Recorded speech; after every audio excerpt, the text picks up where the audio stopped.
बड़ा एक मखसूस तबका है जिसकी हुक्मरानी चल रही है 1953 से, और उसने तब से लेकर अब तक हमें उसने जमहूरियत का चूरन बेचा है कि जी पाकिस्तान में जमहूरियत चलेगी, डेमोक्रेसी चलेगी, डेमोक्रेसी थ्राइव करेगी। आज भी आप पढ़ें तो लोग कहते हैं जी और ये जो इतने बिल पास कर दिए, पता नहीं 29 बिल पास कर दिए इन्होंने with in a few hours parliament के अंदर, इसने डेमोक्रेसी को ख़त्म कर दिया। डेमोक्रेसी कभी पाकिस्तान में थी ही नहीं।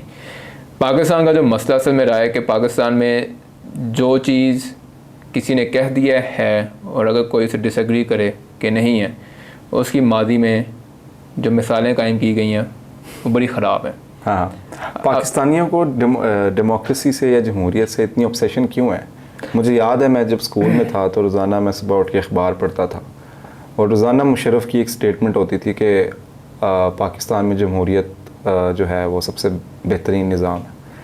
तो इट्स सो आयरॉनिक कि एक डिक्टेटर जो है वो रोज़ाना जमहूरियत के लाग अलाप रहा होता था।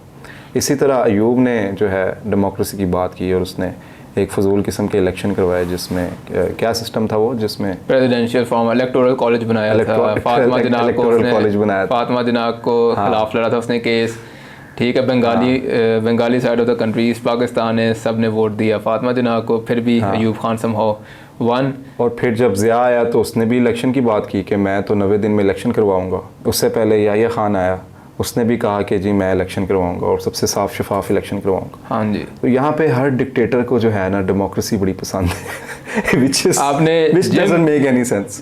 You know, why doesn't it make sense? आजकल भी जो करंट रजीम है ये भी डेमोक्रेसी कर रहा है, क्योंकि और कुछ है नहीं, ठीक है। जमहूरियत जो है ना वो कभी अहद शिकन लोग नहीं चला सकते और आपने जिन का भी नाम लिया ना ये सब के सब अहद शिकन है, आइन शिकन थे, लेकिन इन सबको जमहूरियत बहुत पसंद थी। अब इन सब को जमहूरियत से प्यार इसलिए है कि अगर आप फ़र्ज़ करें किसी, आप चलें अब क्या मिसाल दें, किसी बड़े ही एक ऐसा इंसान, एक अनएजुकेटेड जाहिल इंसान, उसको आप गुची का 3 पीस पहना देंगे ना, वो अपनी तारुफ बाद में कराएगा, वो अपने गुची का सूट का तारुफ पहले कराएगा। हाँ ठीक है, ये पाकिस्तान की जमहूरियत का हाल है।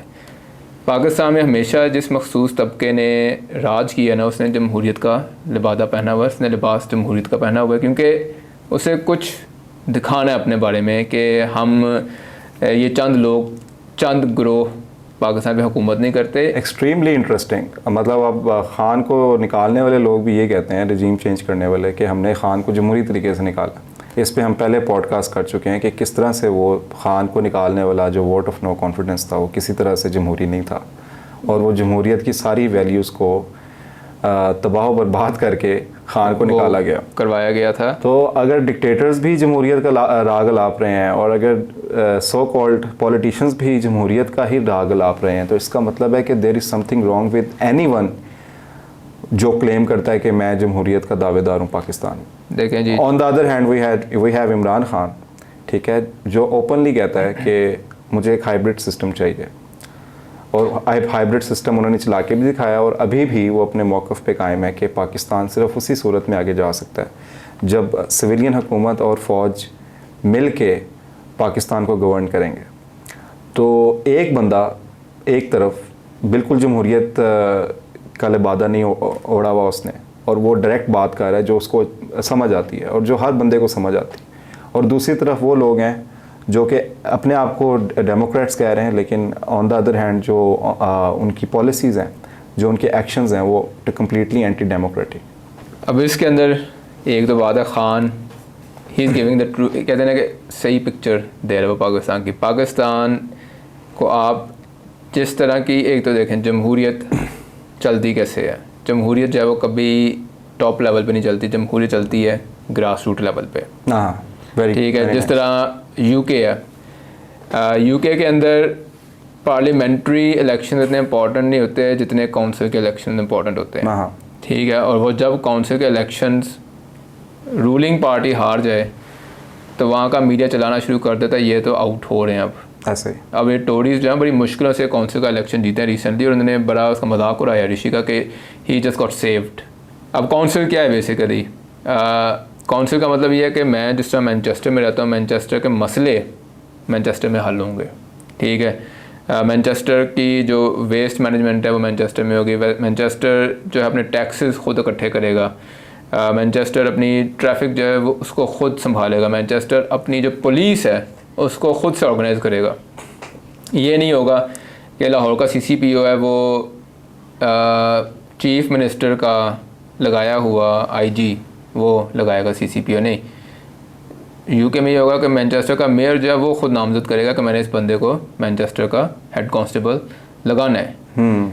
बिल्कुल यही चीज़ अमेरिका के अंदर भी बिल्कुल ये चीज़ है। अमेरिका के अंदर हम कांग्रेसमैन ठीक है, लेकिन एक नीचे एक बंदा भी होता है जिसे कहते हैं सिलेक्ट पर्सन, हाँ, जो कि हर डिस्ट्रिक्ट का एक सिलेक्ट पर्सन होता है। हर शहर जो अमेरिका का उसके 5 म्यूनसिपैलिटीज़ या काउंसिल्स हैं, depending on the size of the city ज़्यादा होती हैं, 5 से लेकर 8 तक। और जमहूरियत असल में वहाँ पर जमहूरियत जो है ना वहाँ पे वर्क करती है। That is the plumbing the pipe of पूरी जमहूरियत, द ब्लूप्रिंट ऑफ जमहूरियत। पाकिस्तान के अंदर जमहूरियत निचले लेवल पे तो है ही कोई नहीं, ठीक है ना। पब्लिकली हम लोग बिल्कुल डिसएंगेज्ड है, ठीक है। जिस तरह अभी हम जहाँ पर बैठे हुए हैं, यहाँ पर अगर कोई सीवरेज का मसला हो जाए, what are we gonna do, हमने वासा को कॉल करनी है। मैनचेस्टर में ऐसे नहीं होगा। मैनचेस्टर में मैं काउंसिल को फ़ोन करूँगा, यस, वो आगे जाकर पब्लिक रिप्रेजेंटेटिव को कॉल करूंगा रादर देन एक ब्यूरोक्रेटिक ऑर्गेनाइजेशन को या गवर्नमेंट इंस्टीट्यूशन को। यहाँ पे वासा को फ़ोन करेंगे, उनकी मर्जी होगी तो आएंगे। वासा के पास कोई इंसेंटिव नहीं है कि आपकी प्रॉब्लम को they have no incentive, seriously. अब जहाँ पर इमरान खान साहब कहते हैं जी कि हाइब्रिड रजीम चलनी चाहिए पाकिस्तान के अंदर, उसकी वजह आपको सिंपल सी यही है कि पाकिस्तान के अंदर मामला ही इस तरह चलते रहे हैं सिंस 1953 से मामला चलते रहे हैं। और वो इतना ज़्यादा उसके कहते हैं ना कि टेंटिकल्स, उसकी जो जड़ें हैं वो इतनी मजबूत हो चुकी हैं हर इंस्टीट्यूशन के अंदर कि उसको आप उससे जान नहीं छुड़ा सकते, आप रिप्लेस भी नहीं कर सकते उसको ना, स्ट्रेट अवे आप उसको रिप्लेस नहीं कर सकते। और पाकिस्तान के अंदर जमहूरियत सिर्फ नाम की थी, पाकिस्तान में जमहूरियत कभी भी नहीं थी। एक हमें जो सबसे अच्छा मौका मिला था वो भुट्टो के दौर में मिला था, एंड ही वेस्टेड इट। उसने सियासत में ही उसको नज़र कर दिया, अपनी सियासत चमकाने में। आई डोंट नो कि वो उस वक्त क्या, उसके अंदर भी डिक्टेटोरियल टेंडेंसीज थी। वो तो सर वो एज अ डिक्टेटर ही आया था। वो CMLA, he was the first civilian dictator of Pakistan. जो हम नहीं कहते, he was the civilian dictator of Pakistan, martial law administrator, fancy way of saying civil dictator, ठीक है। रोमन्स भी अपॉइंट करते थे डिक्टेटर्स लीगली, ठीक है। सेनेट अपने आप को डिसॉल्व करती थी और एक बंदे को सारी ताकत देकर साइड पे हो जाती थी। दैट वाज बिल्कुल यही काम भुट्टो के साथ। अच्छा, अभी जो आप वेस्टर्न कंट्रीज़ की बात कर रहे थे, मैं उस बात से उस वक्त ये सोच रहा था कि इसी वजह से हमें उनकी इलेक्शन कैंपेन्स के दौरान जमहूरियत या डेमोक्रेसी के नारे नज़र नहीं आते। हाँ जी, वो उनके लिए गिवन फैक्ट है। वो तो उनका कहते हैं ये तो हमारा हक है, ये तो चलना ही ऐसे मुल्क, वो तो दैट इज़ अ गिवन, ठीक है, दैट इज़ गिवन। उनकी जो डिबेट होती है या उनकी बहस होती है वो सिर्फ गवर्नेंस पे होती है, उनकी डिबेट होती है नाइफ क्राइम ज़्यादा हो गया है, क्यों हो गया।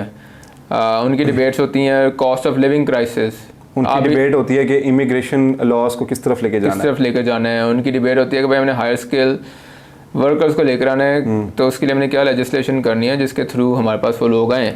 यहाँ पे जनाब इलेक्शन जो मुहिम होती है उसका जो 2 हिस्से होते हैं। एक तो हम जमहूरियत के दावेदार हैं, वोट को इज्जत दो, इस तरह की बातें होती हैं जो जिनका गवर्नेंस से दूर दूर तक कोई ताल्लुक नहीं होता।